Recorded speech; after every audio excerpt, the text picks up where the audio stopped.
Atividade salvadora de Deus. O Novo Testamento apresenta dois aspectos da atividade salvadora de Deus. E para estudar em detalhes estes dois aspectos, vamos facilitar numerando cada um deles. Primeiro, a obra de Deus por nós em Cristo. Segundo, a obra de Deus em nós pelo Espírito Santo. Percebemos com atenção a diferença entre a palavra e o seu profundo significado. Vamos agora definir os conceitos. Lembramos, mais uma vez, que a teologia é conceitual, define conceitos, explicando-os, tornando-os claro. Número 1. A obra de Deus por nós em Cristo é o Evangelho. É a declaração do que Deus tem feito em seu Filho pela família humana. Como Paulo declara, Deus estava em Cristo reconciliando consigo o mundo. 2 Coríntios 5,19. Deus nos considera para o seu favor na pessoa de seu amado Filho, pois em Cristo nosso livramento está assegurado e os nossos pecados estão perdoados. Efésios 1, 6 e 7. A obra de Deus por nós em Cristo está declarado. Essa declaração destaca a ênfase em frase em Cristo. Por esta razão, podemos ser chamados também de obra de Cristo. Em nosso favor, Cristo morreu pelos nossos pecados, segundo as Escrituras. 1 Coríntios 15, 3. Ele foi entregue por causa das nossas transgressões e ele ressuscitou por causa da nossa justificação. Romanos 4, 25.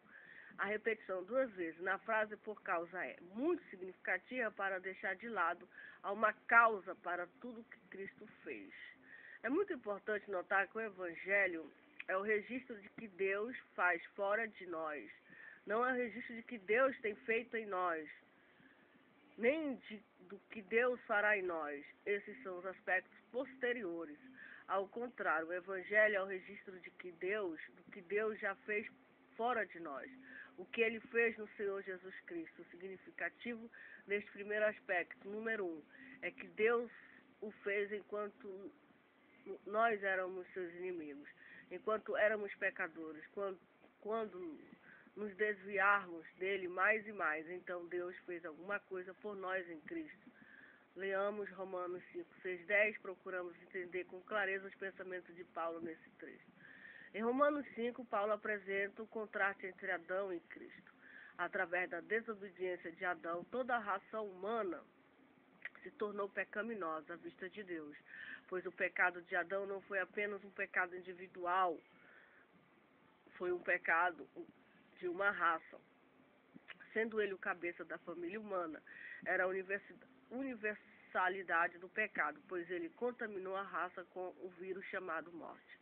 Quando o diabo conquistou Adão, conquistou toda a família humana. Então era necessário um plano para resgatar o homem do império da morte.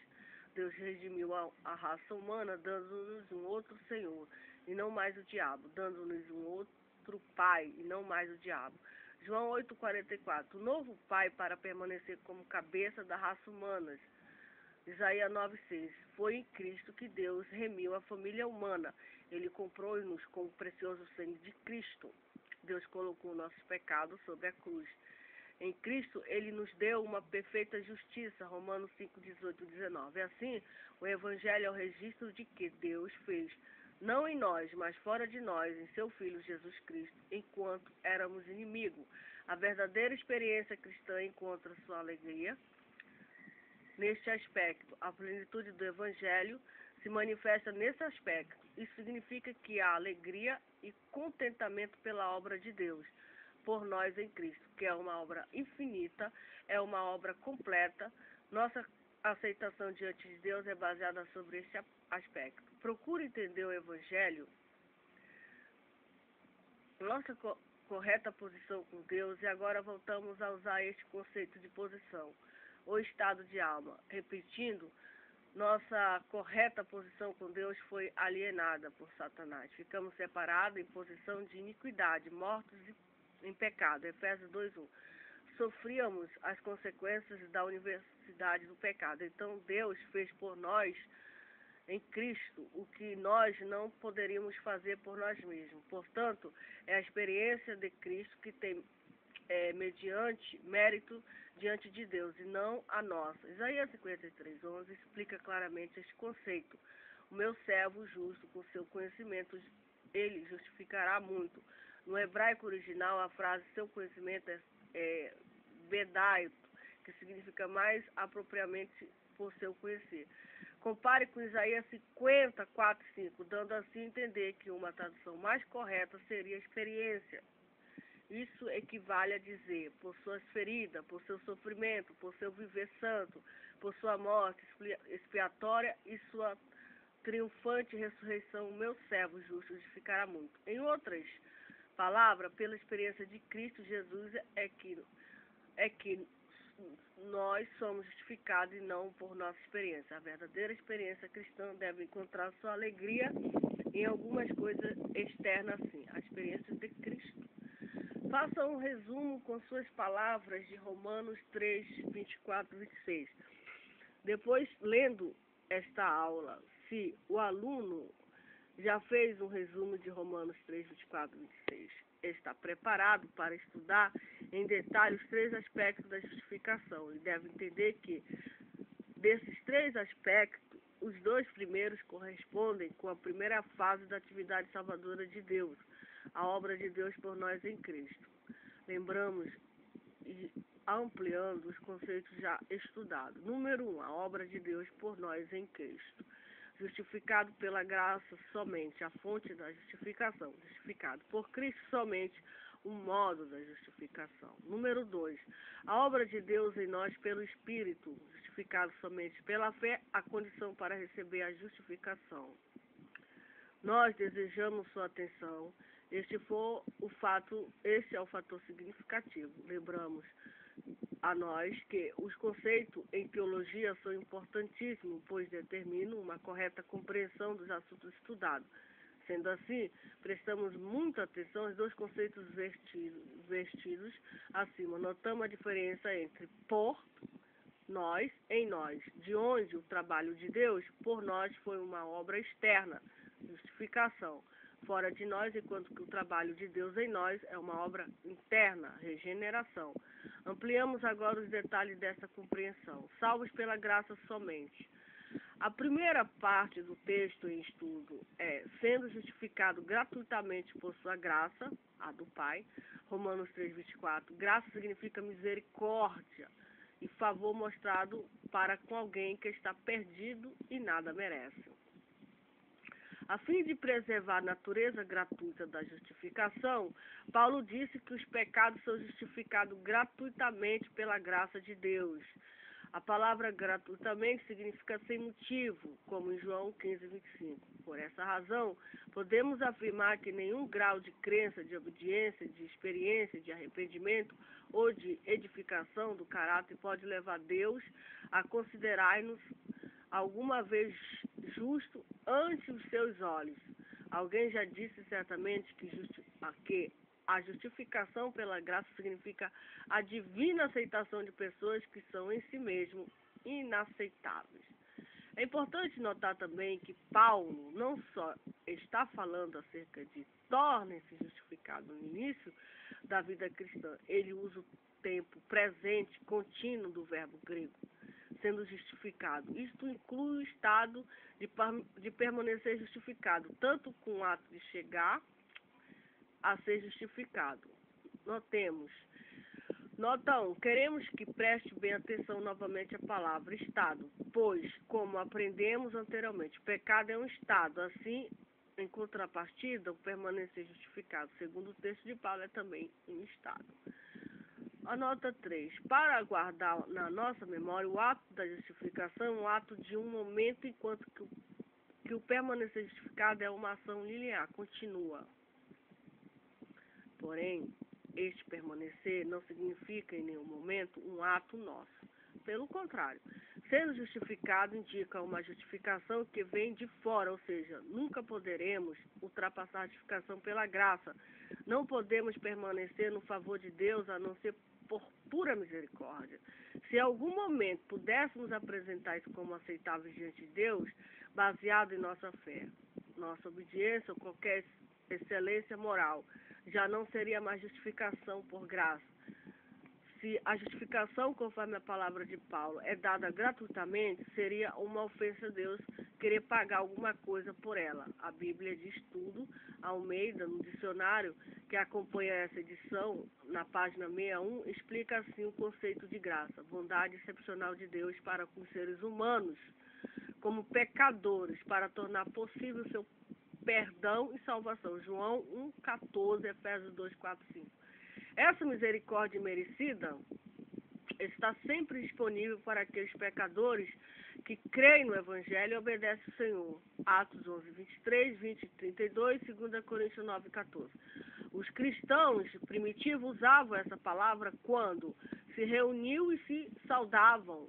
Romanos 1, 7, 1 Coríntios 1, 3, Gálatas 1, 3. Em resumo, a justificação pela graça somente corresponde a compreender aonde está a fonte da justificação, na graça divina outorgada por Deus o Pai.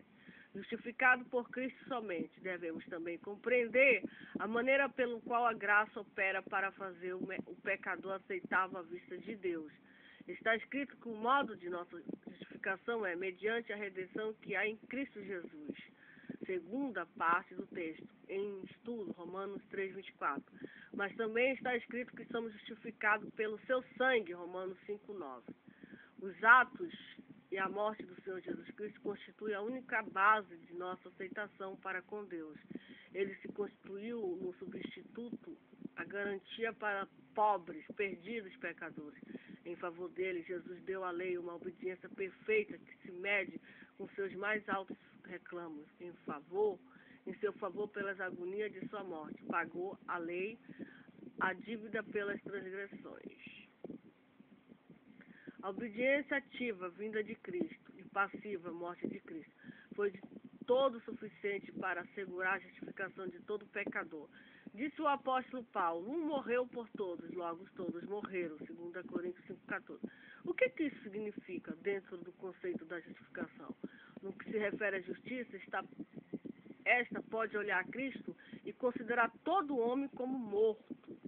Se o salário do pecado é a morte, isto é, a dívida do pecado para com a lei, é a morte, então deve alguém, no momento, pagar a dívida. Se aceitar a morte de Cristo, então ele morreu em Cristo, pagou a dívida e está justificado, não deve mais nada. Imaginamos a cena do juízo final. A lei se apresenta para cobrar o seu salário. Aponta para este pecador e diz, ele é um pecador, deve morrer. Pagar sua dívida nesse momento. Se apresenta Jesus, o advogado, e pergunta para a lei, morrer? Por que morrer? Ele já morreu, porque um morreu por todos. Logo todos morreram. 2 Coríntios 5,14. E isto é assim porque Cristo é substituto de todo homem que aceita a sua morte. Isto era tão claro na mente de Paulo que ele diz, porque eu, mediante a própria lei, morri para a lei, a fim de viver para Deus. Estou crucificado com Cristo, logo não sou eu que vive, mas Cristo vive em mim. Gálatas 2, 19, 20. Paulo considerava-se morto para a lei. Sendo assim, a lei não poderia cobrar o débito, pois ele foi pago com o precioso sangue de Cristo. Amém. Em vista disso, em sua epístola aos Romanos, o apóstolo Paulo faz esta surpreendente declaração, o qual foi entregue por causa das nossas transgressões e ressuscitou por causa da nossa justificação. Romanos 4, 25. A justificação não é algo que temos que assegurar, ela já está segura. A ressurreição de Cristo é a prova de que Deus aceitou a humanidade na pessoa de seu Filho. Alguém talvez pergunte, quer dizer que Deus já efetuou a minha justificação através da morte de seu Filho? Ao que podemos responder, isto é precisamente o Evangelho.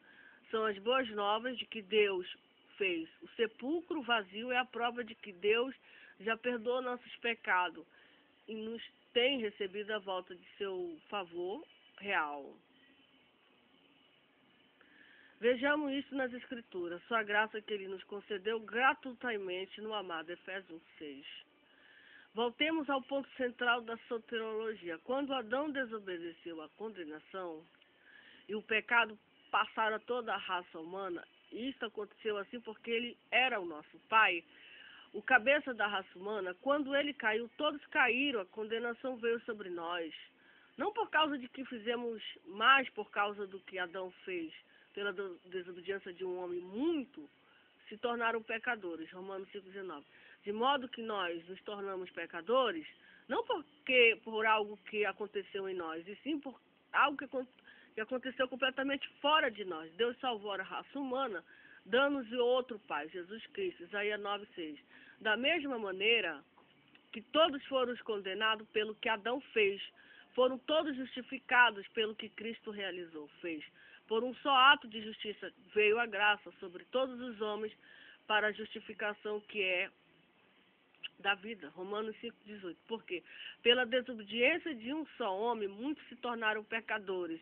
Assim também, por meio da obediência de um só, muitos se tornaram justificados. Justo. Romanos 5,19.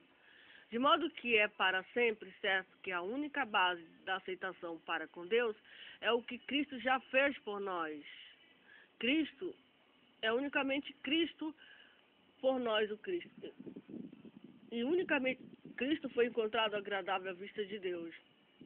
Existe somente uma razão para a nossa aceitação para com Deus. O fato de que Cristo foi aceito, sob obediência de 2000 anos atrás, é a única base de nossa aceitação para com Deus nos dias de hoje. Pela fé somente, a condição para receber a justificação.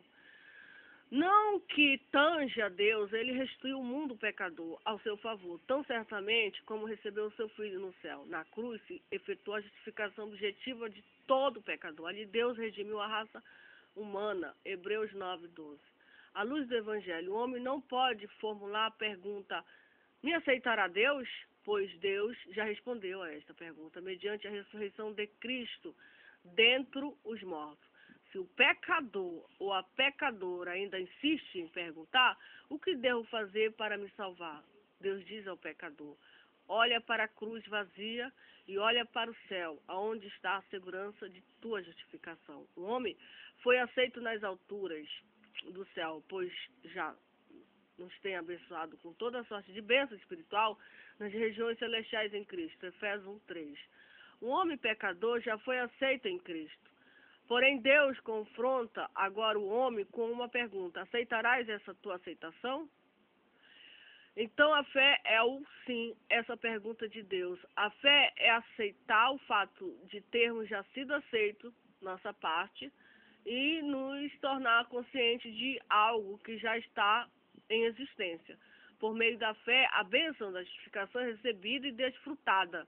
Este aspecto subjetivo da justificação. Na cruz se efetuou o aspecto objetivo da justificação. A aceitação da bênção da justificação já é realizada o aspecto subjetivo. Por meio do Evangelho, o Espírito Santo ilumina a alma do pecador, mostra-lhe a cruz e aproxima o de Cristo. Por isso ele guia, conduz e consola. À medida que o pecador contempla o único que o amou e deu-se a si mesmo por ele, o Espírito Santo persuade ele do pecado, da justiça e do juízo, fazendo entender que o Evangelho é verdadeiro numa palavra.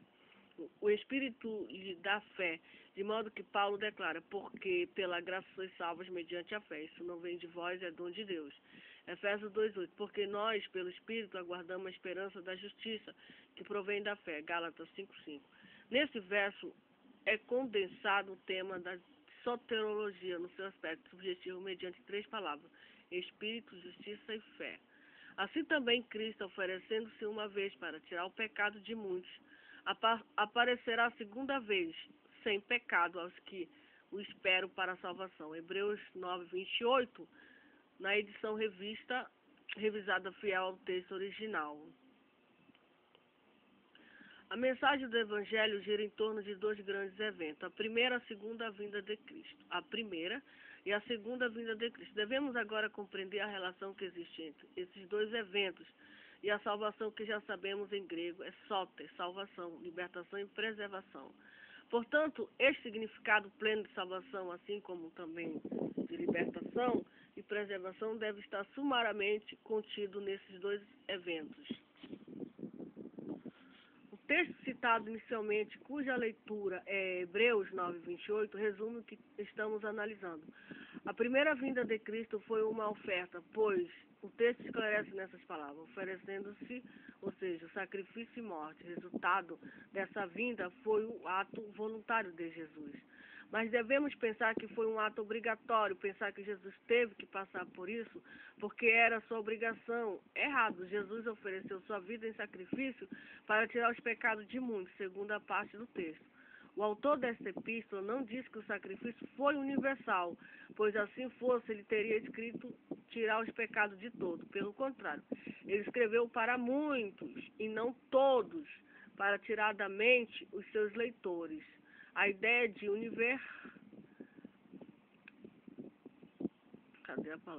universalismo da salvação. A seguir, Hebreus 9:28 expõe a razão para ser a salvação objeto de muitos e não de todos. Jesus virá a segunda vez agora sem pecado, isto é, sem um corpo sujeito à morte, como a causa do pecado. Jesus virá para aqueles que o esperam. O texto grego é mais enfático, pois a palavra aqui é apectomai, significa mais apropriadamente aguardar com expectativa, anelar. Compare com Romanos 8:19, 25, Filipenses 3:20, onde também aparece a mesma palavra. A condição especificada aqui é esperar, anelar a segunda vinda de Jesus para a salvação. Assim termina o texto em estudo.